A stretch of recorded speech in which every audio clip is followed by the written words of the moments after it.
नमस्कार दोस्तों। आज मैं बात करने वाला हूँ टैक्सेबिलिटी ऑफ लीव एनकैशमेंट। यानी कि जब आप नौकरी छोड़ते हैं या जब आपका रिटायरमेंट होता है, सुपर एनुएशन होता है, जो आपको लीव का पैसा मिलता है, अनयूज लीव का पैसा, उसके ऊपर क्या टैक्स लायबिलिटी आती है, क्या उस पर टैक्स लगता है या नहीं लगता है, अगर लगता है तो कितना लगता है, ये चीज़ें हम जानेंगे इस वीडियो में। अगर आप प्राइवेट एम्प्लॉय हैं या गवर्नमेंट एम्प्लॉय हैं या अपना रिटायरमेंट प्लान कर रहे हैं या नौकरी छोड़ने का मन बना रहे हैं, तो ये वीडियो आपके लिए है। तो आज का वीडियो काफ़ी यूज़फुल होने वाला है, तो बने रहिए मेरे साथ एंड तक इस वीडियो में। तो लीव एनकैशमेंट होता क्या है? तो हर एम्प्लॉयर अपनी पॉलिसी के हिसाब से आपको बहुत सारी पेड लीव देता है, जैसे casual leave, privilege leave, earn leaves. इस तरीके की लीव्स आपको एम्प्लॉयर अपनी पॉलिसी के हिसाब से देता है, जिसे आप या तो यूटिलाइज कर पाते हैं during the term of your employment या यूटिलाइज नहीं कर पाते हैं। अगर कर लेते हैं तो कोई बात नहीं। तो पॉलिसी के हिसाब से जितनी भी अनयूज लीव होती हैं उसको कैरी फॉरवर्ड का मैकेनिज्म होता है पॉलिसी के हिसाब से। तो आप कैरी फॉरवर्ड करते करते जितना भी आपका एम्प्लॉयमेंट टर्म है उसमें आप वो लीव अक्यूमुलेट कर लेते हैं। तो जब आप रिटायरमेंट या कंपनी से सेपरेशन लेते हैं तब उस लीव का सेटलमेंट होता है, जिसे कहते हैं लीव एनकैशमेंट। यानी कहने का मतलब यह है कि आप उन लीव्स का कैश इक्विवेलेंट आप एनकैश कर लेते हैं और फुल एंड फाइनल सेटलमेंट में ले लेते हैं। इसमें फीमेल एम्प्लॉयज़ के लिए एक मैटरनिटी बेनिफिट का भी प्रोविज़न होता है, वो एनकैशेबल नहीं होता है, तो वो बेनिफिट लीव लेकर ही अवेल कर सकते हैं, वो एनकैशेबल नहीं होता है। देखिए, टैक्सेबिलिटी ऑफ लीव एनकैशमेंट इस बात पे डिपेंड करता है कि आपको वो पैसा कब मिल रहा है। तो केस वन ये है कि अगर during the term of your employment यानी सर्विस में बने रहते हैं आप इस लीव एनकैशमेंट को अवेल करना चाहते हैं, तो ये फुल्ली टैक्सेबल होता है। तो कहने का मतलब है जितना भी पैसा आपको लीव एनकैशमेंट में मिलेगा वो आपकी ग्रॉस सैलरी में ऐड कर दिया जाएगा और आप जिस इनकम ब्रैकेट में आते होंगे उस स्लैब के हिसाब से आपकी टैक्सेबिलिटी डिटरमाइन करी जाएगी। और यदि आप रेजिग्नेशन या रिटायरमेंट पे लीव एनकैशमेंट पाते हैं तो उस केस के अंदर अगर आप गवर्नमेंट एम्प्लॉय हैं तो ये फुल्ली एग्जेम्प्ट है, उस पर कोई टैक्स नहीं देना है। और अगर आप प्राइवेट सेक्टर के एम्प्लॉय हैं तो उसमें आपको पार्शियल एग्जेम्पशन मिलता है और पार्शियल टैक्स की लायबिलिटी आती है। वो किस तरीके से होती है? अच्छा, पार्शियल के अंदर ये डिफाइन किया गया है, एक मैक्सिमम अपर लिमिट डिफाइन की हुई है 25 लैक्स की। मैं 4 पॉइंट्स बता रहा हूं, उन 4 पॉइंट में से लोएस्ट ऑफ द वन होगा वो ही आपकी टैक्स लायबिलिटी को डिटरमाइन करेगा। तो इसमें से लोएस्ट ऑफ द वन को हमारे को टेक केयर करना है। पहला होता है maximum up to 25 lakh rupees. Second होता है आपको लीव एनकैशमेंट का कितना एक्चुअल पैसा रिसीव हुआ है। थर्ड है 10 months of average salary, 10 months of average salary preceding to the time of resignation, तो 10 महीने की सैलरी। और सैलरी में क्या क्या आएगा? बेसिक प्लस डियरनेस अलाउंस या टर्नओवर पे अगर आपको कोई कमीशन भी मिलता है तो वो भी सैलरी का कंपोनेंट कहला जाएगा।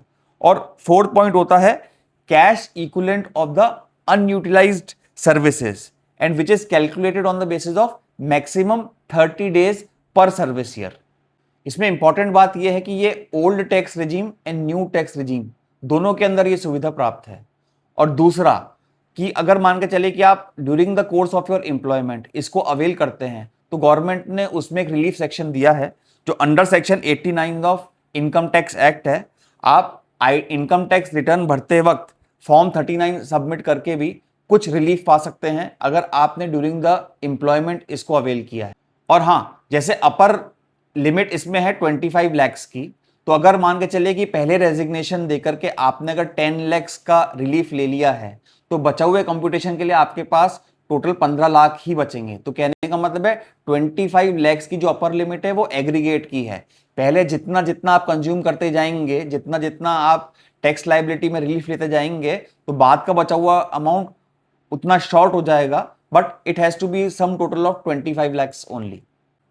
इसमें आप अपने एम्प्लॉयर की जो लीव पॉलिसी है या जो लीव एनकैशमेंट पॉलिसी है उसको भी बराबर ध्यान से दे लें, क्योंकि उसका भी एक इम्पैक्ट होता है कि कुछ एम्प्लॉयर्स कैरी फॉरवर्ड अलाउ करते हैं, कुछ नहीं करते हैं, किस हिसाब से। तो आप अपनी ऑर्गेनाइजेशन की पॉलिसी जरूर समझ के चलिएगा, कहीं ऐसा ना हो कि बाद में आप अपनी प्लानिंग अलग तरीके से करें और पॉलिसी की वजह से आप एक एफिशिएंट टैक्स प्लानिंग ना कर पाएं। तो इस चीज़ का बहुत ध्यान रखिएगा। तो यहां मैं यही कहूंगा कि आप इनकम टैक्स रिटर्न भरने से पहले कोई जल्दबाजी ना करें। सबसे पहले ढंग से रूल्स को पढ़ लें और अपने टैक्स प्लानर की एडवाइस जरूर ले लें। कहीं ऐसा ना हो कि बिना सोचे समझे आपको ज़्यादा टैक्स लायबिलिटी आ जाए, जबकि एक्चुअल में रूल्स के हिसाब से आप बचत कर सकते हैं। तो सही जानकारी होना बहुत ज़रूरी है before taking any step of filing the income tax return. अब इन कैलकुलेशंस को मैं आपको एक एग्जांपल्स की मदद से समझाता हूं। तो एक हमारे मिस्टर एक्स हैं जो 15 साल की सर्विस के बाद रिटायरमेंट या रेजिग्नेशन के थ्रू कंपनी से सेपरेट होते हैं। As per his company's policy leave entitlement करीब 35 डेज पर एनम का है और टोटल इनका लीव एंटाइटलमेंट हुआ 15 इंटू 35 525 डेज का। इन्होंने 200 दिन यूटिलाइज कर लिया है और बैलेंस इनके पास 325 डेज बचे हैं। इनकी सैलरी है 33,000 per month basic plus DA की at the time of the retirement. और इनको जो टोटल लीव एनकैशमेंट कंपनी ने दिया है वो करीब 3,75,000 रुपए का दिया हुआ है। अब इनकी लाइबिलिटी चेक करते हैं कि टैक्सेबल लीव एनकैशमेंट कितना होगा। रिसीव्ड इनको 3,75,500 रुपया हुआ है, जिसमें से 2,75,000 रुपए हम माइनस करते हैं तो लाइबिलिटी आती है 82,500।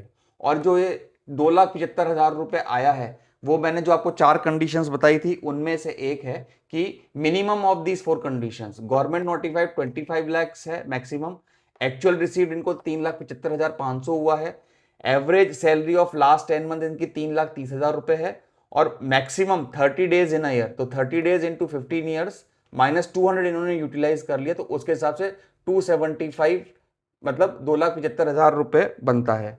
तो जो मिनिमम ऑफ दीज 4 है वो है 2,75,000 रुपए। तो हमने रिसीव्ड अमाउंट में से 2,75,000 किया तो 82,500। तो यानी इनको 82,500 पे टैक्स भरना है ऑन दिस लीव एनकैश।